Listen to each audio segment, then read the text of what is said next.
In this video, I explain the storyline associated with Part C, or the third movement of Ascent.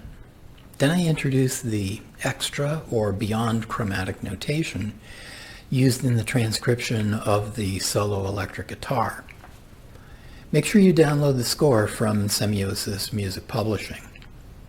In terms of storyline, our hero Dwayne is a self-aware young man who realizes that if he were to accept the limitations for himself that had shaped his parents' lives, then he could not fulfill his potential as an adult.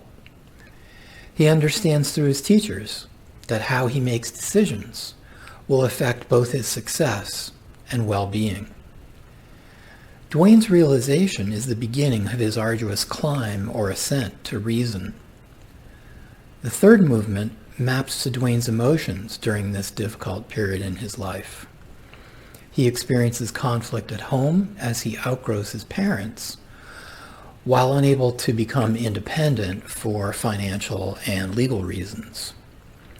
Dwayne experiences emotional conflict with friends at school and envisions going to college while remaining loyal to them because of their shared experiences.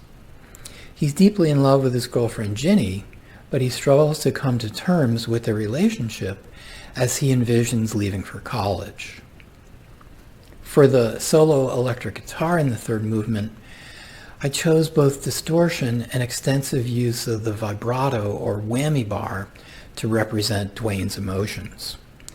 Both distortion and microtonal pitch change convey emotion independent of melodic development, allowing the fragmented motifs to punctuate time in the context of the continuing cadence. Distortion conveys emotion through sustain, overtones, and dissonance.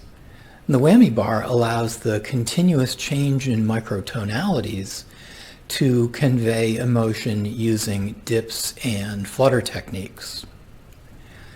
That's enough on the storyline and mapping Dwayne's emotions to the music for now. I'll return to the psychoacoustics of distortion and microtonal pitch change in a later video on the sonic signature for this movement.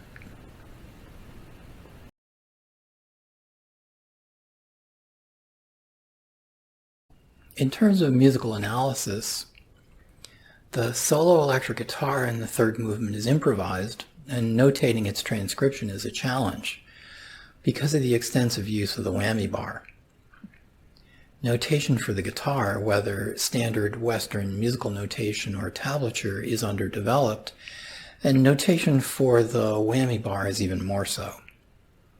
Because the whammy bar in the third movement produces pitches that are outside the chromatic scale and ornamentation of pitches within the chromatic scale for which notation is ambiguous, I'll introduce some new notation that extends Western musical notation and is a little less ambiguous than what we typically see today. Be sure to refer to the interpreting score notation page and download the Ascent score from Semiosis Music Publishing. Even the opening phrase is a challenge to notate. The target pitch isn't included in the chromatic scale, and the pitch change is continuous between the initial, target, and terminal pitches as I move the tip of the whammy bar. Let's start with the target pitch. Non-Western musical systems such as the Arabic maqam system and the Holdrian and syntonic comma systems provide a notation for notes outside the chromatic scale, but adopting these notations systematically introduces way more complexity than justified for notating this transcription.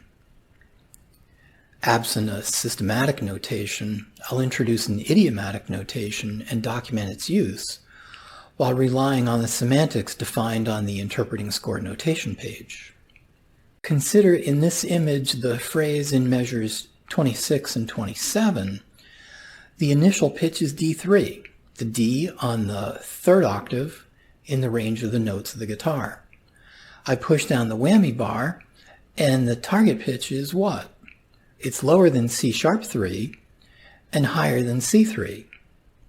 We could borrow the idea of quarter tones from the Arabic maqam system, but then we'd have a C sharp 3 notated with a sharp, either as an accidental or in the key signature, and an overloaded half-flat symbol as an accidental.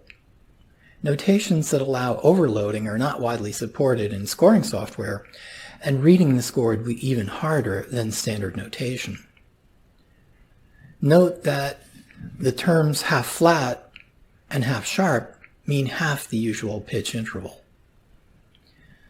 The usual pitch interval for flat or sharp is a half step or half tone, so the interval denoted by half flat or half sharp is 1/4 tone. To overcome symbol overloading, I introduce the half sharp symbol as the enharmonic equivalent of the half flat.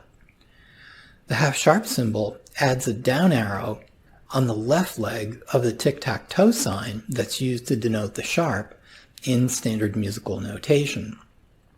The pitch denoted, 1/4 tone above C3, is the same as the half flat on the C sharp 3, and it takes only one rather than two accidentals to notate the pitch. So the score is easier to read than the more complex overloaded alternative, and because the meaning of the symbol is defined on the interpreting score notation page, we have a compact, though idiomatic, notation. But we're not done. With the notation established to represent extra-chromatic pitches, we need a notation to represent the rate of pitch change as the whammy bar moves. Imagine the tip of the whammy bar draws a line in the air as it's moved, either up or down. The rate of pitch change, or the speed of the tip of the whammy bar, is the ratio of the distance traveled by the whammy bar over time. A straight line or curved arc represents the rate of pitch change and would have a slope that varies according to the speed of the tip at time t. In this image, the straight line between initial note D3 and target note C3 half sharp denotes a constant speed of the tip of the whammy bar. Notice the lines annotated with whammy and then followed by, in parentheses, W, as described on the interpreting score notation page. Also notice that C3 half sharp is denoted by the sharp sign with the additional down arrow on its left leg. The curved arc from target note C3 half sharp to D3, the terminal note, with the more gradual slope at the beginning, indicates a slower tip speed, followed by a faster tip speed denoted by the steeper slope as the arc terminates. The third movement makes extensive use of the whammy bar. You'll be able to interpret the rest of the notation in the score based on this explanation of target pitch and rate of pitch change, except for two new symbols which denote the Whammybar Flutter you hear in measure 31 and the palm flutter you hear in measure 38. Whammybar flutter is when you have a floating bridge and forcefully pull on the tip of the whammy bar and immediately let go so that the bridge continues to vibrate and produce a fluttering or warbling sound. It's a technique that emulates vocal ornamentation like the Indian zamzama or murky ornamentation. Some folks claim Jeff Beck has been known to use this technique. This image from measures 31 and 32 illustrate how to denote the Whammybar flutter with the horizontal wave or tremblement symbol annotated with WF in parentheses for Whammybar flutter. This compact notation saves space in the score when preferred over the more explicitly spelled out expression whammy bar followed by WF in parentheses. Finally, this image from measures 38 and 39 illustrates how to denote palm flutter.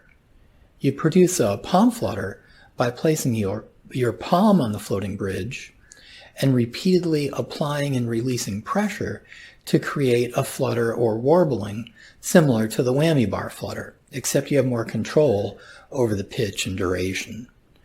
The notation's similar in its use of the horizontal wave, except now annotated with PF in parentheses for palm flutter. Okay, that's enough for this video. Once you download the score with this explanation, and by using the interpreting score notation page as a reference, you'll have everything you need to play the solo in the third movement of Ascent to Reason.